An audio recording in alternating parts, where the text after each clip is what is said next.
Welcome to the Sideline Podcast. My name is Kevin Showalter. My co-host Jared Booker is off this week, but we are coming at you this evening with episode 28.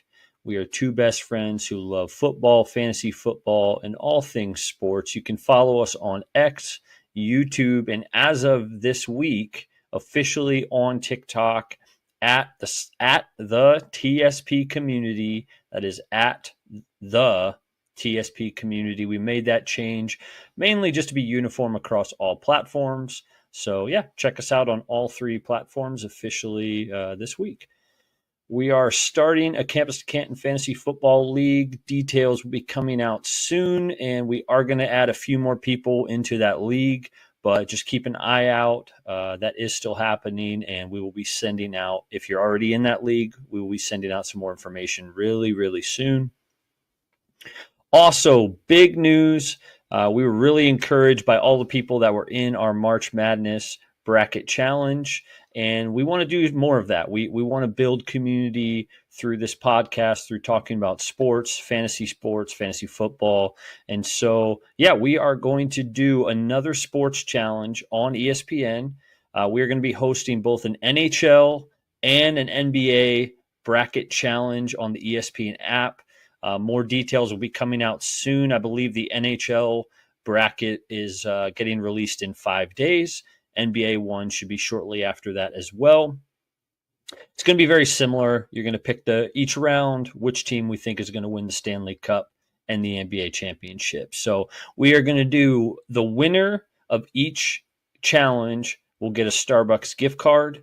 So feel free to jump in on ESPN. You can download the ESPN Fantasy app. It won't be the Tournament Challenge app.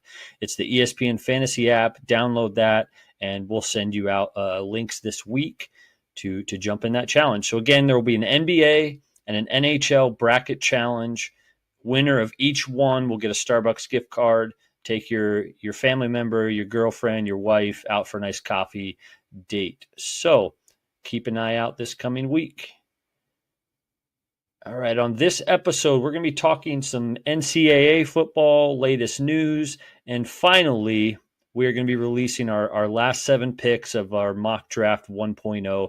We say 1.0 like there's a 2.0 coming, but in reality, it's just going to be a 1.0. So we've said it multiple times. We're not trying to compete with Daniel Jeremiah, Mel Kiper. We're just looking to have some fun. It has been enjoyable to be in the seat of the general manager and see, hey, if somebody I really wanted on a specific team gets taken, how do you adjust? How do you react to that? So, yeah, really excited to bring that to you this evening. Okay, we usually start with trivia, and Booker made a valiant effort last week to do trivia solo. I am not as brave as he is, so I'm not going to do trivia this evening, but tune in next week. We will get back on the trivia train with lots of good questions from our very own Jared Booker. All right, so let's start out with some news here, just around the sports world. I think the big one buzzing on X today is Nico Iamaleava. Hopefully I didn't butcher that. Tennessee quarterback. The ex-Tennessee quarterback is a huge story right now. In short, the man walked away from $2.2 million. I'm not really sure why. We don't know if it was his agent, a family member. Somebody was in his ear saying, hey, the portal opens this week. You can get more money. Guys, team culture still matters. And I looked it up, $2.2 million, which is what he was scheduled to make this year in his original NIL deal, is more guaranteed money than 9 NFL backup quarterbacks. So this isn't pocket change. This isn't, hey, come play a quarterback for $50,000. Like $2.2 million, especially in the state of Tennessee, goes a long way. And so somebody, again, John Mateer, there were some other quarterbacks that signed some big NIL deals. I get wanting to test the market, but you signed a contract. You're trying to build a winner in Tennessee. You guys made the playoffs last year. I just think somebody led him astray, and both Booker and I are fully on Josh Heupel and Tennessee's side for making this decision. You just can't let say that they give him more money, then you're just saying to your entire team, hey, we value, making more money over building a winning team. These guys were in the playoffs last year. This team is not too far away. And I would argue his long-term value getting built at the NFL level is going to be greater in the SEC playing for Tennessee than it would be if he goes to UCLA or he goes to Kennesaw State. They might give him that 10 million, and who am I to say, hey, don't take that 10 million?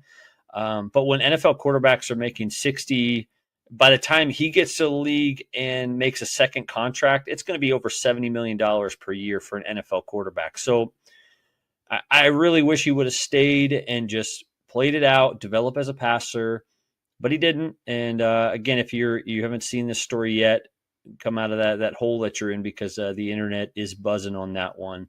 My thoughts for Tennessee is I think they should sign Jaden Rashada, formerly of Georgia. He was a freshman phenom.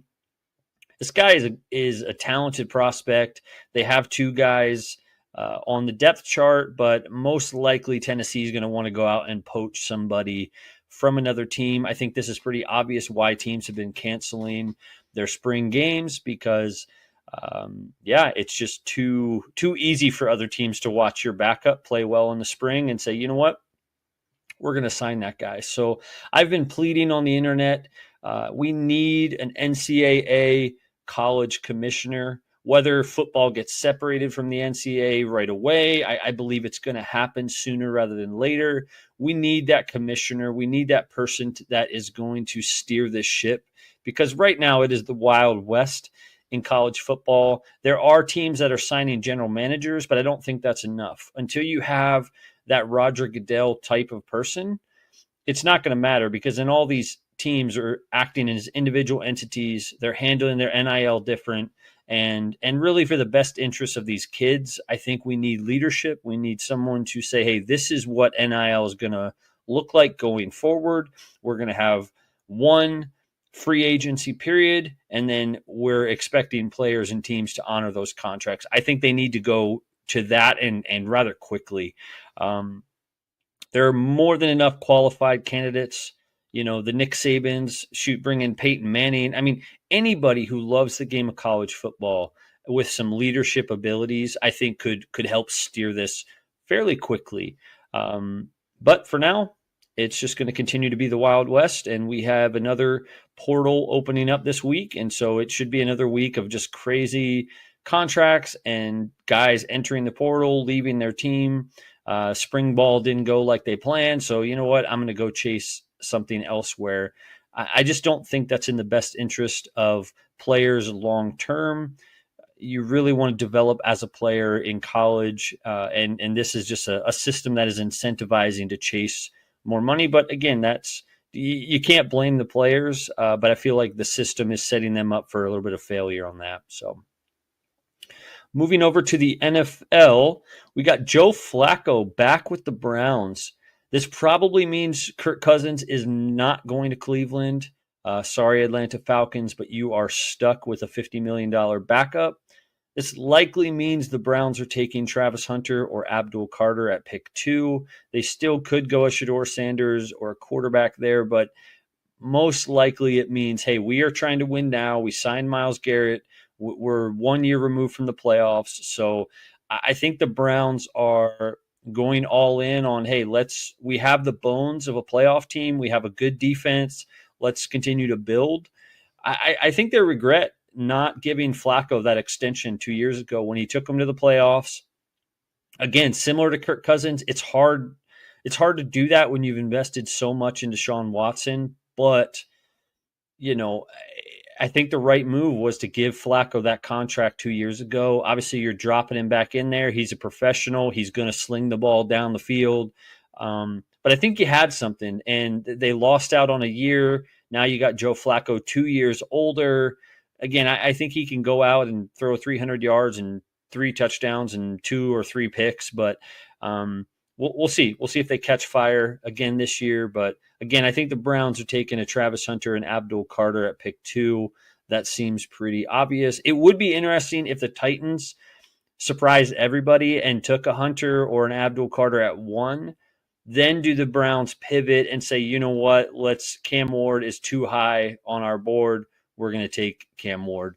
But I think Vegas and everyone seems to be on the same page that Cam Ward will be the next quarterback for the Tennessee Titans. All right, one other news slash update before we get into our mock draft. Congratulations to at winning team 23 for winning our TSP Bracket Challenge. Your hat should be on the way soon. Again, we gave you a shout out on X, but we wanted to at least mention it here on the podcast. Took down, I believe, 68 of us in the March Madness Challenge and was the final winner. So again, congratulations. Your Florida Gators championship hat should be on the way soon.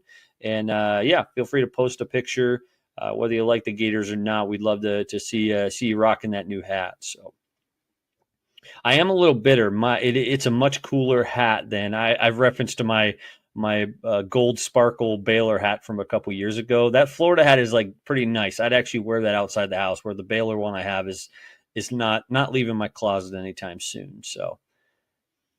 Alrighty, let's get into our TSP Mock Draft 1.0. Again, this is picks 26 through 32. If you have first time watching and you haven't watched the first couple picks, you can check that out on YouTube.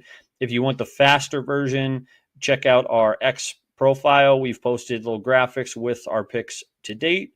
So I'm not going to go ahead and recap all of those, but we are at, we are at pick 26 to the Los Angeles Rams. And excuse me again, Mom. So how we've been doing this, Booker has been doing the odd numbers. I've been doing the evens. So the Rams are the 26th pick. So this will be me on the clock. Booker made these selections, so I will give sort of an update for us both, but the odd number picks are from him, so I'll go ahead and disclose that as I make the picks. But I'm on the clock with the Rams at 26. I went ahead and took Josh Simmons, tackle out of Ohio State. I think you brought back Matt Stafford. They could go quarterback here if they really like, a Ewers or a Tyler Shuck. But I think that the right move on a Rams team that, I hate to say it as an Eagles fan, they were one or two plays from representing the NFC in the Super Bowl. And so I think you continue to build in a win now mentality. They have some backup quarterbacks, but let's be honest. If Matt Stafford goes down, the Rams aren't going anywhere. And so the best way to keep Matt Stafford from not going down is bring in Josh Simmons, a mountain of a man, tackle out of Ohio State, has played in championship winning games, and is going to be a proven stud at the next level. So there's no truly safe picks. Statistics and odds say that most of these picks have a better chance of busting than being, Hall of Famers. But I think the talent, the pedigree, the experience in big games, it gives you an instant playmaker. Investing in that offensive line in the first round. And so that's who I'd take at pick 26. Moving along, pick 27 to the Baltimore Ravens. Shout out to at TSP Booker. If you haven't watched his YouTube short or TikTok reel on Donovan Ezeraku, go ahead and you can watch it after this, or you could even pause this and go watch it right now. It is a winner. That is who he picked in his TikTok, and that is also who we are going with tonight. Is Donovan Ezeraku, edge rusher from Boston College. Just real twitchy. The type of he just screams Baltimore Ravens. One of his quotes from his video was, the Baltimore Ravens are always rebuilding or reloading, not rebuilding. And I think that is just this would be such a Baltimore Ravens type of pick. Just to say, you know what, we have a great team. Let's just continue to add the best player available. And this is a quality edge rusher in the first round. That's who we've got to at TSP Booker's got going at 27. Donovan Ezeraku, Boston College to the Ravens.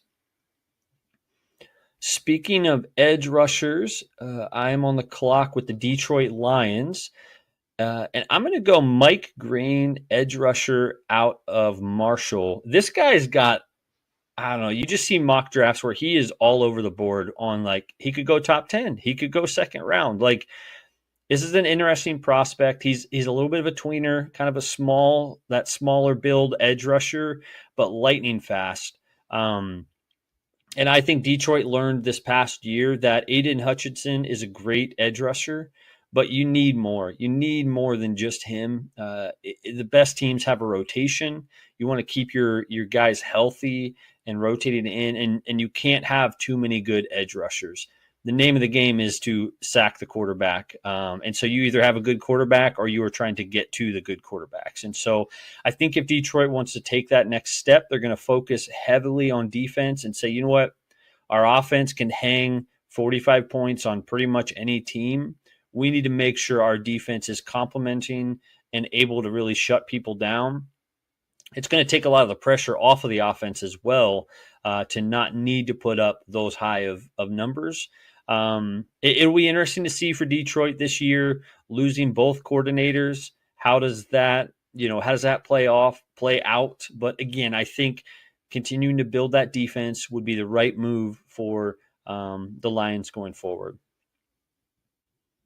All right, next up, pick 29. Again, this is from at TSP Booker. We've got Amarion Hampton, running back, going to the Washington Commanders. Again, this they have some running backs in Washington already. You know, they have Austin Eckler. They have the name is slipping my mind here, but they've got some guys there. Jaden Daniels can obviously run the ball. But I think this guy is on most people's boards. He's the second best running back in this class. And I think this is a spot where Washington says, you know what?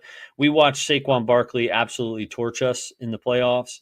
We watched how the Eagles built their team, and a little bit of a copycat league where they say, you know what, we need to help Jaden Daniels not have to drop back and throw it 35, 40 times a game.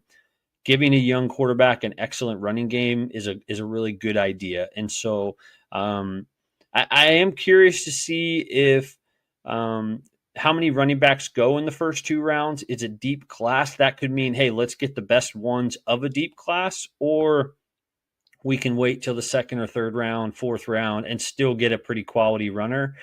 In this case, I think Amarion Hampton, both in his physical tools, his college production, this guy is going to be an awesome player in the NFL. So yeah, that's who we got going to the Commanders. All right, next up, I am on the clock with the Buffalo Bills.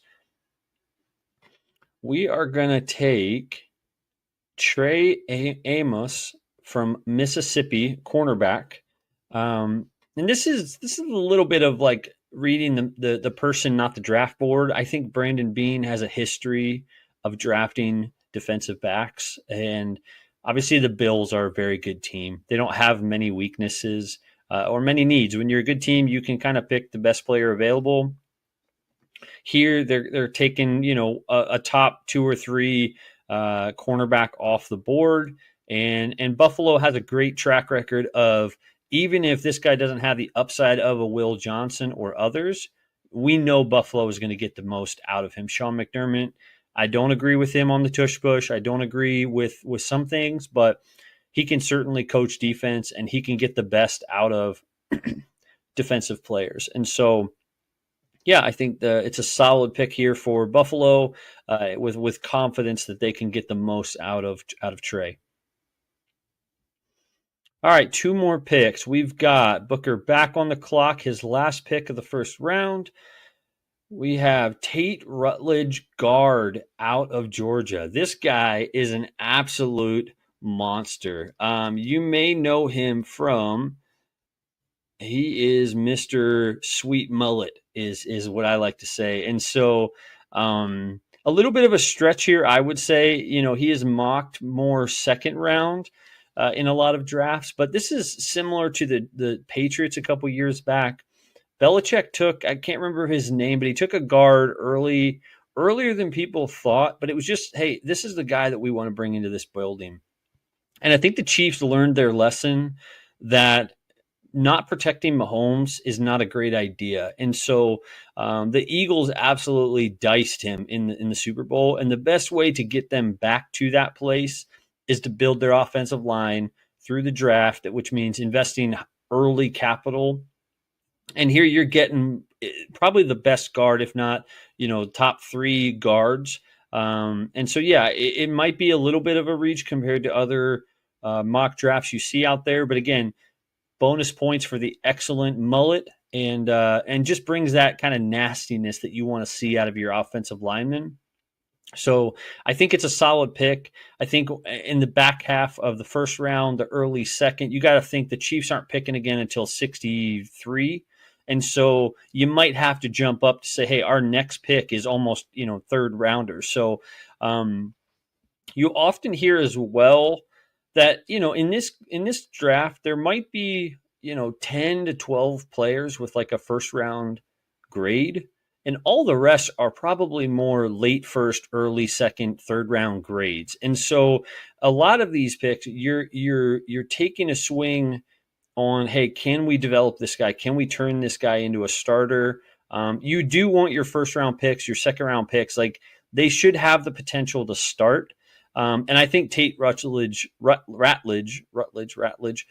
brings that in experience playing at Georgia, playing in an offense that was in a lot of big games with a great coach, great culture. And so, yeah, I think it's a good pick here for the Chiefs. Let us know in the comments if you agree with Booker on this one. Tate Ratledge to the Chiefs. Also, what are your thoughts on his awesome hairdo? All right, last pick of the first round. We're going to go to the Eagles. I'm a huge Eagles fan.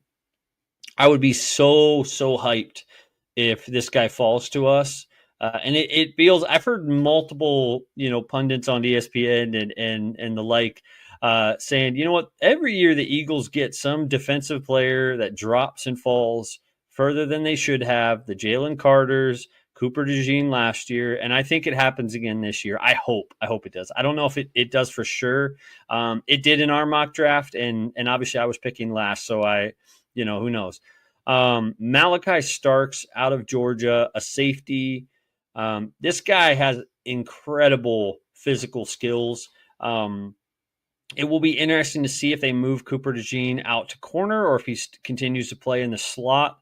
I think Malachi Starks could right away replace CJ and give them some added depth. They have a couple guys in the secondary, Reed Blankenship, Sidney Brown, but I think Malachi Starks could come in and compete for a starting role right away.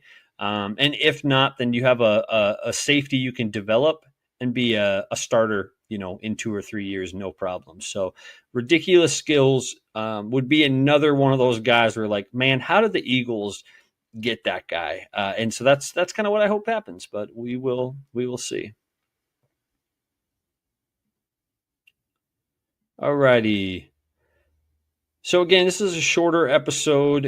One, it's the off season. Two, I'm flying solo, so that's kind of what we get here. But a couple things on the horizon. So Campus to Canton, again, we are starting a Campus to Canton league, and we will continue to bring that type of content. We made a shift pretty early on to say, you know what, we don't want to just be a fantasy football podcast. We want to expand a little bit. But we still want to build community, talk fantasy football, and have an element of that. And so, yeah, not just going to stay in the fantasy football lane, but again, we really like playing Campus to Canton style of fantasy football. It's been a lot of fun, and we are really looking forward to starting this league with you guys. So keep an eye out for more posts. It's usually a pretty simple bar to enter of like, hey, like this post or drop us a simple comment. So if you really want to try out a Campus to Canton league, again, you would have an NCAA team and an NFL team. They go back and forth. You can trade college guys for pro guys. It's a lot of fun. And we are really excited to do that. So we will have some Campus to Canton style content coming soon. We're also going to talk rookie drafts. those of you in dynasty leagues, hey, we can't wait to see where all of these prospects land. And honestly, that makes a big difference. If Ashton Ginty goes to, I don't know, the Panthers, that's going to be a little bit different of a feel than if he goes to the Bears or the Raiders, where, hey, if he goes to those two teams, he's going to be right away a starter. Where if he goes to the Panthers, we're like, what on earth are they doing? And how's that going to shake out? And there's just more question marks to it. So we're really excited to see where all of these rookies go later this month. So yeah, we will have some rookie draft content coming out soon. As the summertime arrives, we'll talk more rankings. Hey, these are the quarterbacks we like for the fall, both in college and NFL. And yeah, that's a couple things that we have. If there's any other types of content that you'd love to see us bring, feel free to drop us a comment. Let us know. Again, we want to engage with you guys. We can't respond to every single thing. And there's a lot of trolls and things out there, but if it's genuine questions or genuine sports debate, we love to just talk sports. And so, yeah, reach out. All right, thanks for listening to this podcast. If you enjoy this content, you can follow us on X at the TSP Community. Again, that is at the TSP Community on X, YouTube, and TikTok. You can follow Booker at here we go again, at TSP_Booker, or myself at TSP_Kevin. Thanks again for joining us tonight. Until next time.